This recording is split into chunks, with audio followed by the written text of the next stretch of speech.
Bom, então a gente vai resolver agora o exercício 7, que é basicamente um jogo que a gente vai retornar algumas coisas que a gente já viu, mas introduzindo algumas questões novas, tá? Primeira delas, então vamos lá. O jogo está nos dizendo que a gente tem dois agentes, o A e o B, e eles têm duas estratégias que são cooperar ou não cooperar, né? Então, com base nisso, ele está pedindo para a gente responder os itens, né? O item A está perguntando o seguinte: tem estratégia dominante? Tem equilíbrio de Nash? Não sei, vamos resolver, né? Como é que a gente resolve isso? Vamos olhar o jogo sob o ponto de vista do jogador A. Se o jogador B decide cooperar, o A fica entre cooperar e ganhar 8 ou não cooperar e ganhar 10. Então, ele, claro, ele vai preferir não cooperar e ganhar 10. Se o jogador B decide não desculpe, isso. Se o jogador B decide não cooperar, o jogador A fica entre cooperar e ganhar 2 e não cooperar e ganhar 4. Claro que ele prefere não cooperar e ganhar 4, tá? Agora vamos olhar sob o ponto de vista do jogador B. Se o jogador A escolhe cooperar, o jogador B escolhe entre cooperar e ganhar 8 e não cooperar e ganhar 10. Então, claro, ele prefere não cooperar e ganhar 10. Se o jogador A escolhe não cooperar, ele fica entre cooperar e ganhar 2 e não cooperar e ganhar 4. Então, claro, ele escolhe não cooperar e ganhar 4. Percebam vocês novamente o seguinte, quer dizer, primeiro, tem estratégia dominante, né? Essa primeira pergunta aqui, né? O A tem estratégia dominante. A estratégia dominante é não cooperar. Vejam vocês que para cada um dos jogadores, cooperar nunca é a melhor resposta, tá? É...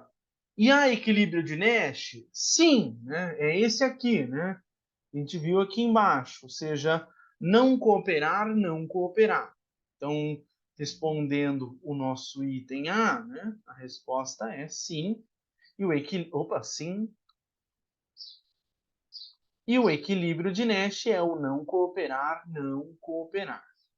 O item B faz a seguinte pergunta: esse é um jogo do tipo Dilema dos Prisioneiros? A resposta também é que sim. Por quê, né? Lembrem, o Dilema dos Prisioneiros é aquele tipo de jogo que, dado pela estrutura simultânea de informação imperfeita, o comportamento dos agentes os induz a olhar só para suas melhores respostas e não pensar em cooperação. A gente está supondo que isso não é possível. Né? E dada a incerteza inerente a essa a forma com que o jogo é desenhado, você tem que, apesar de que eles poderiam ambos melhorar, no caso, veja, é possível melhorar os dois, né? Se ambos pudessem vir para cá, cooperar, ambos ganhariam 8. Embora no equilíbrio de Nash os dois só ganhem 4, seria possível, se ambos cooperassem, que eles ganhassem 8. Mas não fazem isso porque esse é um jogo do tipo Dilema dos Prisioneiros, né? Em que, dado que é um jogo simultâneo, com informação imperfeita, e que não é possível cooperação entre eles, o equilíbrio de Nash é ineficiente no sentido de Pareto. Tá? Agora, eu queria chamar a atenção de vocês para esse item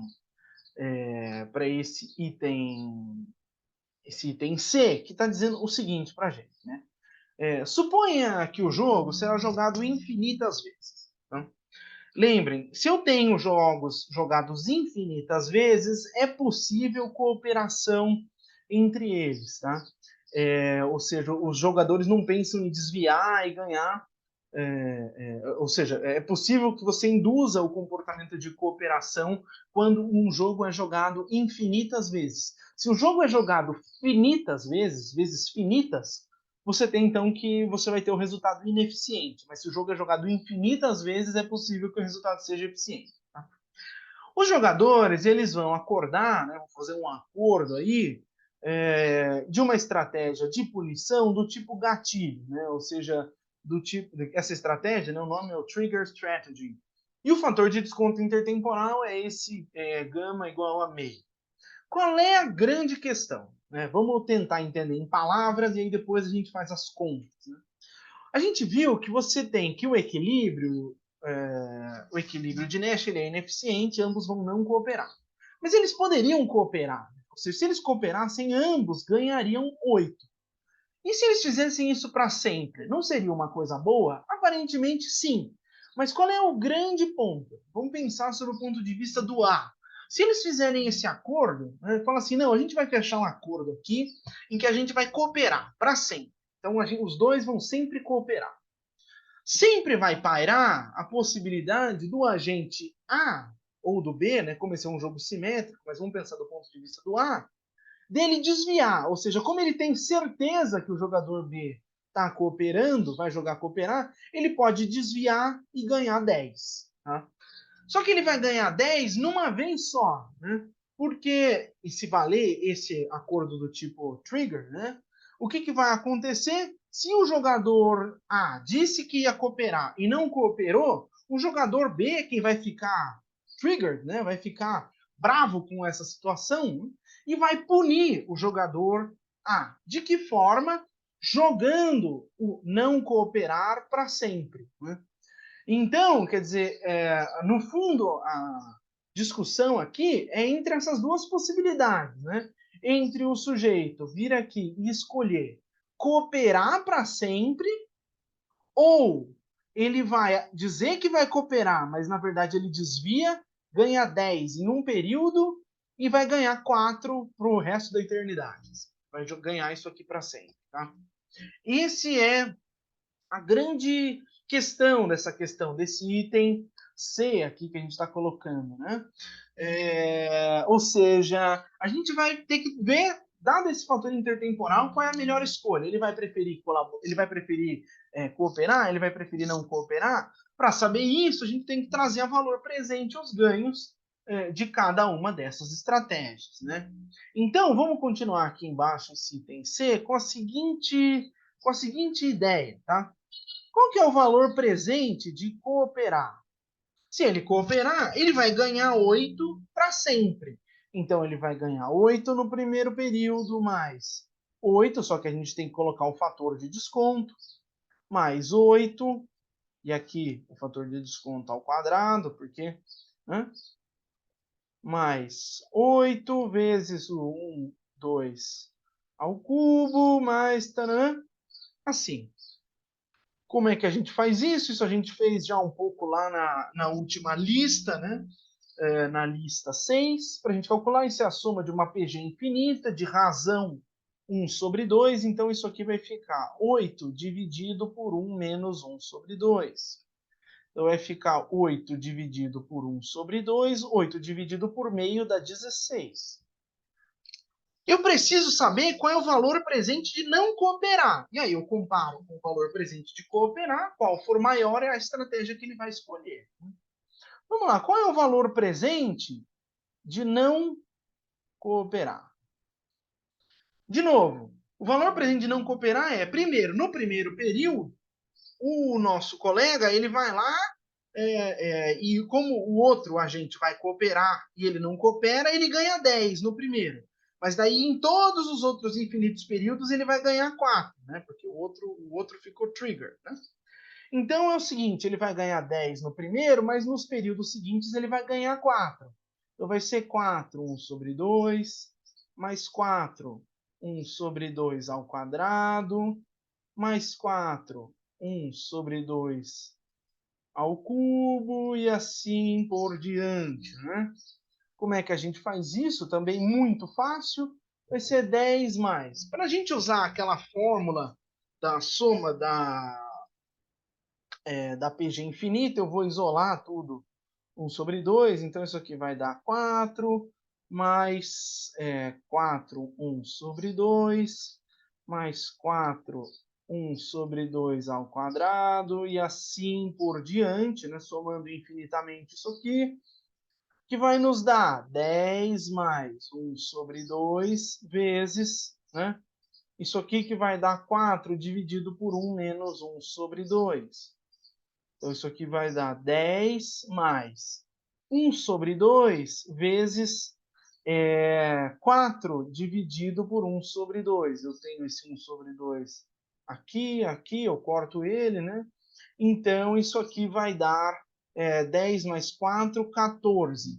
Vejam vocês, portanto, que o valor presente de cooperar é maior que o valor presente de não cooperar. Portanto, nesse caso, o agente vai preferir cooperar, né? Ou seja, ele vai preferir manter a estratégia de cooperar sempre, né? E não desviar. Então, de fato, dado esse fator de desconto, a gente vai ter que a estratégia de cooperar ela vai se manter, tá? O item D está dizendo para a gente dar qual é o fator de desconto intertemporal que deixa esses agentes indiferentes entre cooperar ou não, né? Ou seja, como que ele vai ficar indiferente? Se o valor presente de cooperar ou de não cooperar for igual, certo? Esse é o item D, né?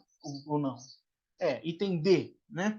Então, a gente precisa colocar esses valores presentes em função de um fator de desconto qualquer, e aí, igualando os valores presentes de cooperar e não cooperar, a gente descobre qual é esse fator de desconto, tá? Então, vamos lá. Qual é o valor presente de cooperar, né? Lembra, se ele coopera, ele vai ganhar 8 infinitamente, né? Então, vai ser 8 mais 8 vezes esse fator que a gente não sabe qual é, mais 8 vezes esse fator ao quadrado, somando infinitamente, isso aqui vai dar 8 dividido por 1 menos gama, tá? E qual é o valor presente de não cooperar? É o seguinte, lembra? Se ele não coopera, ele desvia o primeiro período e ganha 10, mas em todos os outros infinitos períodos, o outro parceiro dele, o outro agente vai ficar trigger e vai não cooperar. Portanto, a gente tem que nos outros ele vai adotar a estratégia de não cooperar e vai ganhar 4 para sempre. Então vai ser 4 vezes o fator de desconto, mais 4 fator de desconto ao quadrado, 4 fatores de desconto ao cubo, e assim por diante, somando infinitamente. Isso aqui vai dar 10. Para a gente aplicar aquela fórmula, eu preciso isolar o nosso gama. Então, vai dar 4 mais 4 gama, mais 4 gama quadrado, e assim por diante. E aí, o que a gente vai ter? 10 mais 4 gama dividido por 1 menos gama. Tá? Isso, se a gente, acho que é bastante conveniente colocar tudo sobre o mesmo denominador, vai dar 10 menos 10 gama mais 4 gama. Tudo isso dividido por 1 menos gama, que vai dar 10 menos 6 gama dividido por 1 menos gama. Tá? Beleza, deixa eu pegar mais uma folha aqui, né? Então, para a gente saber qual é esse gama que deixa ele indiferente, é só a gente igualar o valor presente de cooperar e não cooperar, ou seja, valor presente de cooperar iguala o valor presente de não cooperar, né? Então, qual é o mesmo valor presente de cooperar? É 8 dividido por 1 menos gama. 8, 1 menos gama, igual a 10 menos 6 gama dividido por 1 menos gama. 10 menos 6 gama dividido por 1 menos gama. Evidentemente que a gente está supondo um fator de desconto diferente de 1. Então, enfim, corta isso aqui vai dar para a gente que 6 gama é igual a 2. Então, o nosso gama, que deixa eles indiferentes entre cooperar ou não cooperar, é de 1/3. Certo? Essa é a resposta do item D. Né? Eles ficam indiferentes entre cooperar ou não quando esse fator de desconto é de 1/3. Tá? Beleza? Por fim, o item E está dizendo para a gente representar esse jogo na forma sequencial. Acho que é a primeira vez que a gente faz isso nessa lista, e o nosso objetivo aqui é resolver, né, dado que o exercício está pedindo, resolver por indução retroativa para a gente descobrir qual vai ser o equilíbrio de Nash. Veja, a gente resolveu por escolhendo a estratégia, o equilíbrio de Nash, a gente viu que o equilíbrio de Nash induz a não cooperação, né? Ou seja, vai ser esse 4-4. Será que com um jogo sequencial, ou seja, o jogador A começando, esse resultado vai ser diferente? Vamos ver. Né? Esse é o item E. Para facilitar, eu já fiz aqui uma árvore, mas aí vocês façam aí, né? Bom, o que a gente viu? Quem que começa mesmo é o jogador 1. Né? Vejam vocês, o jogador 1 ele tem a seguinte escolha. Ele pode escolher entre cooperar e não cooperar. Né? Beleza. E aí, esses segundos nós aqui, ele vai ser o nó de escolha do jogador 2. Concordam que, por sua vez, vai ter a escolha de cooperar e não cooperar. Cooperar ou não cooperar. E a gente sabe que tem payoffs associados a cada um deles. Né? Se o jogador 1 e o jogador 2 cooperam, ambos ganham 8, certo? 8 e 8. Se o jogador 1 coopera, mas o jogador 2 não coopera, os payoffs é 2 para o 1 e 10 para o 2. Se o jogador 1 não coopera e o jogador 2 coopera, é 10 e 2 aqui. Né? E se ambos não cooperam, é 4 e 4. Como é que a gente resolve por indução retroativa? Né? A ideia de indução retroativa é exatamente a gente resolver essa árvore de decisões de trás para frente, ou seja, o jogador 1 vai tomar a sua decisão já ciente de quais são as melhores escolhas que o 2 fará. Então a gente começa resolvendo isso pelo 2. Quem fez direitinho a lista de oligopólio lembra que é exatamente isso que a gente faz naqueles modelos sequenciais, quais sejam Stackelberg e liderança-preço. No modelo de Stackelberg, a gente via qual é a melhor resposta do 2, com base na resposta da firma seguidora. Com base na resposta da firma seguidora é que a firma líder vai tomar a sua decisão. Mesma coisa da liderança em preço. A firma líder vai pensar primeiro qual é a melhor resposta que a firma seguidora vai tomar para aí sim tomar a sua decisão enquanto líder. Tá? Pausa para uma água, né? Então, beleza, vamos resolver isso pensando retroativamente, ou seja, pensando no jogador 2. Né? O jogador 2 ele vai pensar o seguinte: olha, se for o caso do 1 tomar a iniciativa de cooperar, vir para esse lado, ele vai escolher entre cooperar e ganhar 8 e não cooperar e ganhar 10. Claro, para o jogador 2 é melhor então não cooperar e ganhar 10. Tá? Então ele já pensou nessa possibilidade. Agora vamos pensar na outra possibilidade, que é o do jogador 1 não cooperar. Se o jogador 1 não cooperar, o jogador 2 tem a opção de cooperar e ganhar 2 e não cooperar e ganhar 4. Então é claro que ele vai escolher não cooperar e ganhar 4. Beleza? Agora vejam o seguinte: o jogador 1 sabe que as únicas escolhas que o jogador 2 vai fazer é não cooperar e não cooperar. Ele nunca vai cooperar, porque a gente resolveu retroativamente. Não cooperar é sempre melhor para o jogador 2, né? Então, a escolha do jogador 1 se resume a, dado que ele não vai cooperar, qual é a minha melhor decisão? O jogador 1 pode escolher 2 ou pode escolher 4. Claro que a gente sabe, ele prefere jogar e ganhar 4.